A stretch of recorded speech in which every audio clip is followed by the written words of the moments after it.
인접법은 연구자가 연구 대상자와 깊이 있는 대화를 통해 자료를 수집하는 방법이다. 인접법에서는 수집하고자 하는 현상과 직접 관련이 있는 사람을 연구 대상으로 정하여 그들의 생각이나 의견을 듣는 걸 강조한다. 면접법은 연구 대상의 생생한 체험이나 기억, 자신의 생애사 등과 같이 내면적이고 깊이 있는 정보를 얻고자 할 때 사용된다. 대부분 미리 정해진 질문을 하지만 면접 과정에서 추가로 질문하여 상세한 자료를 얻을 수도 있다.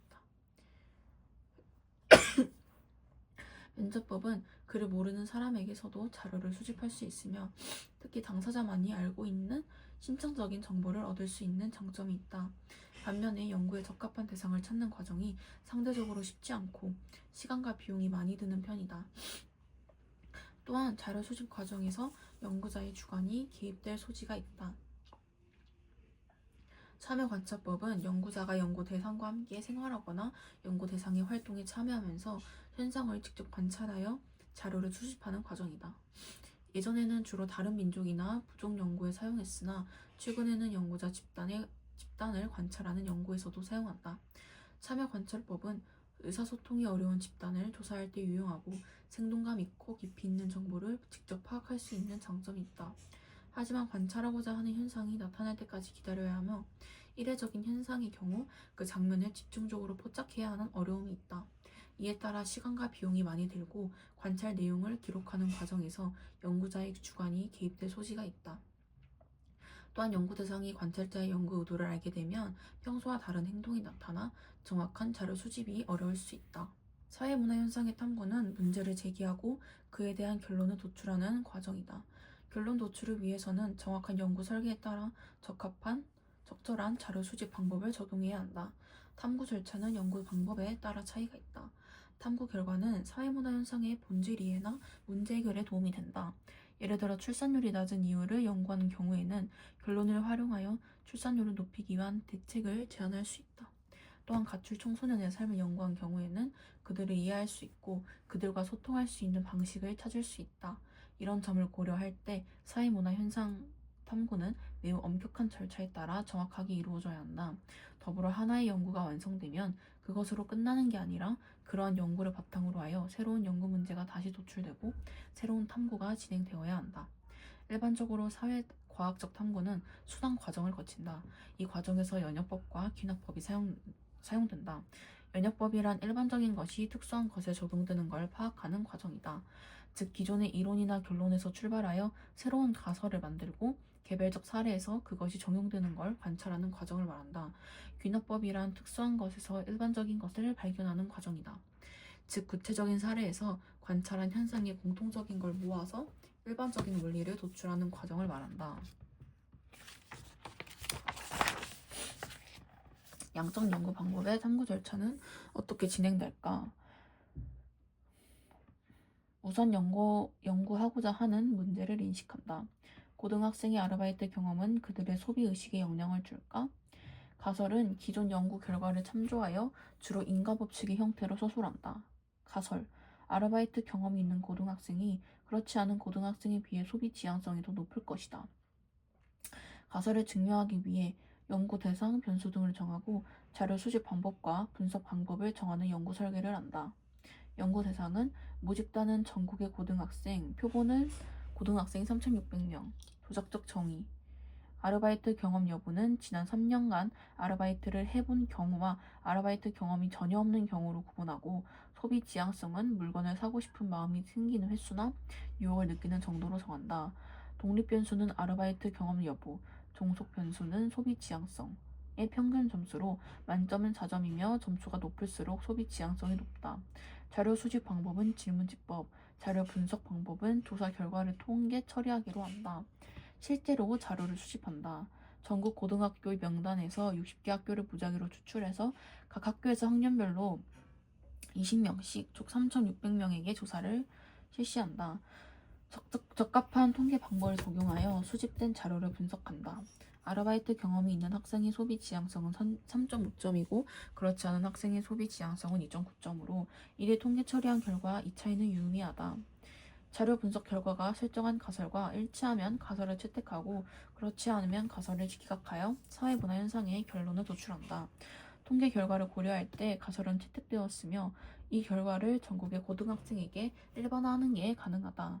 아르바이트를 통해 돈을 벌어서 쓰는 경우에 소비에 대한 유혹을 더 많이 느껴서 이런 결과가 나온 것으로 보이며 아르바이트를 하는 고등학생을 대상으로 소비 교육을 할 필요가 있다.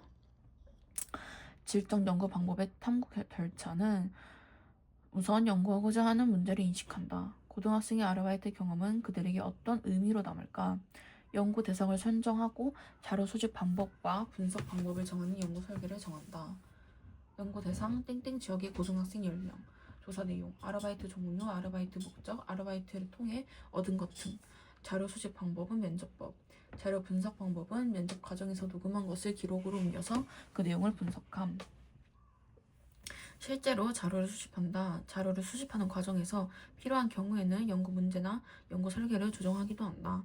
연구 대상의 학교 근처에서 2회 이상, 1회당 2시간 정도의 심층 면접을 하고 그 내용을 기록한다. 수집된 자료를 분석한다. 주된 아르바이트 광고 활동은 광고지 돌리기, 식당에서 일하기, 음식 배달하기, 주유하기 등으로 나타남. 돈을 벌려고 아르바이트를 하는 경우가 많았는데 휴대전화 구매 비용 마련, 취미 활동 비용 마련 등 이유는 다양했음. 자기가 하고 싶은 일이나 좋아하는 일 또는 소질이 있는 일을 아르바이트로 연결한 경험은 거의 없었음. 아르바이트를 통해 경제관념이나 성취감, 시간관리, 대인관계 등을 배웠으며 아르바이트로 목돈을 벌지만 돈을 함부로 써서 절제가 안 되는 점이나 아르바이트로 인해 일탈 행동을 하게 되는 경우도 경험하였음. 자료 분석 결과를 바탕으로 관찰한 행위의 이면에 담긴 심층적인 의미를 해석한다. 자료 해석을 통해 발견한 의미를 중심으로 결론을 도출한다. 고등학생의 아르바이트 경험은 단순히 돈을 벌기 위한 수단이나 진로나 직업에 대한 경험이 아니라 살아있는 사회 경험으로 보아야 한다.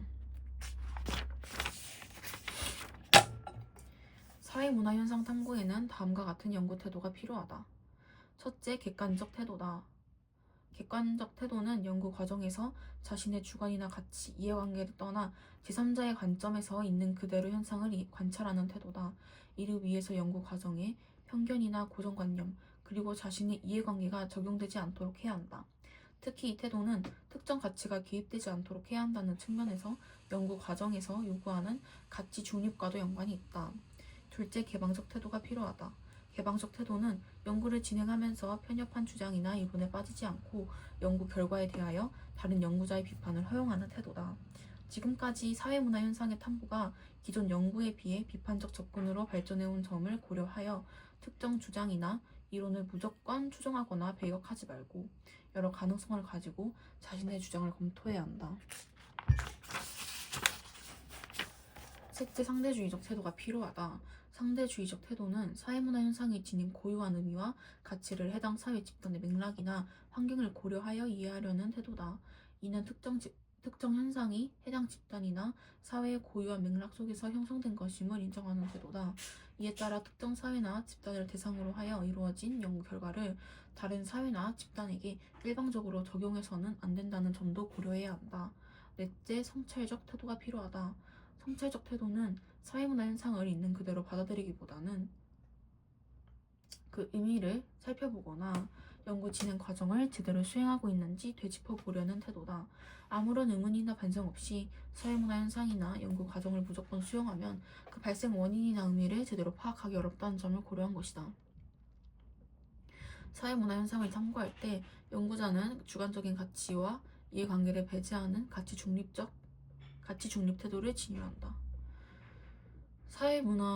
사회과학 연구에서 연구자의 가치 중립을 강조하였는데 연구자의 가치 중립은 왜 필요한가요?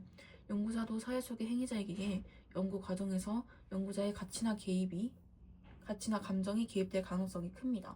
가치나 감정이 개입되면 과학적 지식을 얻을 수 없으므로 가치 중립이 중요하죠. 가치 중립을 위해서 어떻게 해야 하나요? 자료 수집을 할 때 체계적인 방법을 적용하고 자료 분석 과정에서는 합리적으로 분석하고 분석한 자료에 근거하여 논리적인 결론을 도출하면서 연구자의 가치 개입을 막아야죠. 연구 과정에서 연구 문제와 목적을 정할 때 연구자의 주관이나 가치가 고려되는 가치 개입이 허용된다. 그러나 연구 문제가 설정된 이후 자료를 수집하거나 수집한 자료를 분석하고 결론을 내리는 과정에서는 연구자의 가치나 이해관계를 엄격하게 배제하는 가치 중립이 필요하다. 하지만 결론에 따라 정책을 제안하는 등 연구 결론의 활동 과정에서는 연구자의 가치 개입이 작용하게 된다. 이처럼 탐구 과정에서의 가치 중립은 연구자가 가치를 가져가서는 안 된다는 것이 아니라 주관적 가치 때문에 연구 과정이나 결과가 왜곡되어서 안 된다는 것이다.